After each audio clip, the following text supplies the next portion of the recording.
Joyce Banda, tikulandireni Madam Joyce Banda.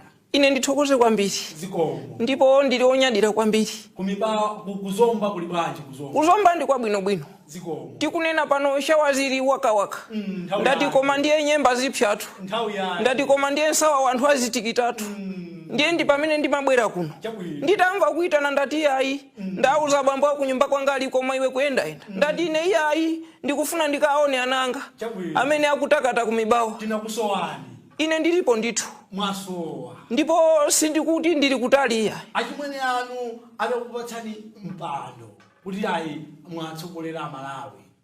Ntchito inayenda bwanji komanso pano mukupuma muauza zotani Malawi pamene akukumbukira kuti athano zaka tima ndithu chifukwa ena maderera ali koma ng'ombe ndithu yankaka ingakoke ngolo ndiye zinaonekadi tinagwira ntchito ndithu kutakata pa Malawi osati masewera iya modi ndikufotokoza pano ena ali kunyadira ali amayi ndi anagwira ntchito ndithu modi ndinauza achinyamata kuti musakaike iya sikuti ngati ndabwera ndikuzayimirira dziko la Malawi ndi iziteteza azimayi ndi asikana okhaokha iyayi ndimafunisisa sokuonesesa kuti achinyamata asangokhalira manja iyayi ndinagulira njinga za moto kuti zithamangani pansewu kuti azipeza kanga chepe nyamata asamangokhalira manja iyayi kumangopota sisi kukhwefula trouser ndiye zimene zija ndinaona kuti iyayi zimene yazime ndiye ndinathandiza nyamata aja moti akamandiona amangoti koma masteni mmaitha kwambiri. Tathokoza kwambiri honorable Dr. Joyce Banda kuti mwabwera mtsiku lero. Nkhani tu kamba mtsiku lero kwambiri ndi nkhani ya ufulu umene tidawulandira pa kuchoka mu 1964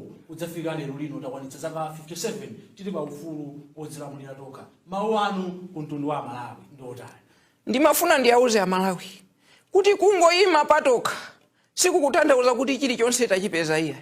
Koma tikazuka tiziona kuti kodi tingathamange mafilimu anji chifukwa munthu imene tinali pa ulamuliro wa asamunda ndikumachitidwa nkhanza munthu ndikumagulisidwa nthawi imene ya tinalibe ufulu iya koma pamene tinalandira ufulu ndi nthawi yonena kuti wina aliyense akazuka aziona kuti kodi ndithamanga muvu yanji kuti pa Malawi pano ndipezeke nakache tikamauza azimayi zakutakata ufulu uja amaugwirisa ntchito molakwika tikamati muzitakata amaona ngati azikayendayenda kunsewu azikapanga zosakhala bwino koma tikamati kutakata nzibambo angathe amaluka lichero kaya ndi mbusa iwe nzimayi uzipangaso zina kaya kugulisa mandasi kaya kuthamanga mabizinesi anji kuti pakhomo pakhaleke nakache so pano ena ndikati kutakata amaona ngati azikachita zosayendera.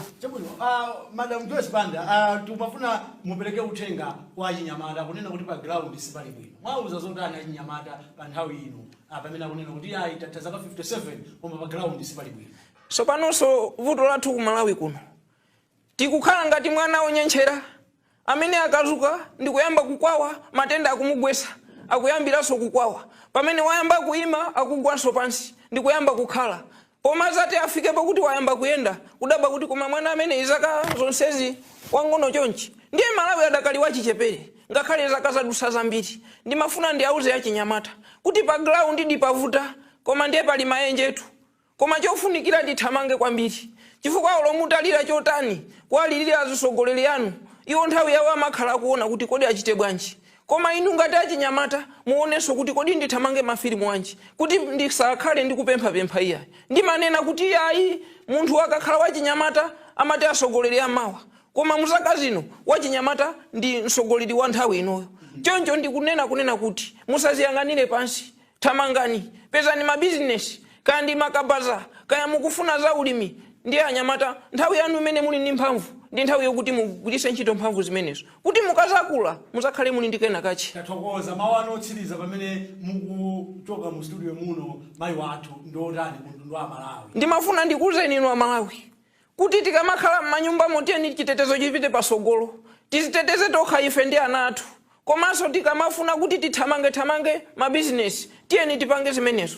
Komanso ndimafuna ndikuuzeni inu amene mmachitira nkhanza anzanu makamaka anyamata azibambo kugwirira ana achichepere kwambiri tikamugwira munthu amene uja amene akuchita nkhanza kwa ana kaya ndi kwa azimayi timutenge ndikumuyika muchisaka ndikutenga njuchi ndikuponya mmene mucho, ndikutenga chiteze ndikuponya mmene mucho, ndikuola analikalizi ndikuponya mmene mucho, ndikutenga chisweya ganga ndikuponyanso mmene mucho, makala onyeka bwino ndikukuthuliranso mmene mucho, kenako ndikutenga mazi kumathira mmene mucho. Koma ndi ayisovetu.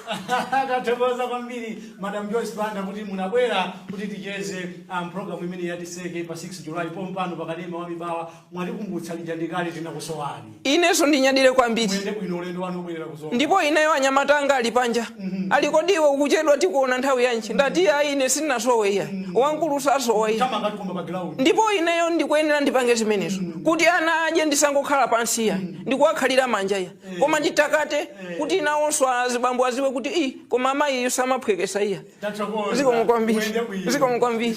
Mmenemu ndi mmene tatsirizira kucheza kwathu ndi mtsogoleri wachinayi wa dziko lino Madam Joyce Banda. Ndipo amenewa tinawaitana kuti ayi lijandikale anaonekera ku mtundu wa Malawi uthenga wawo ngoti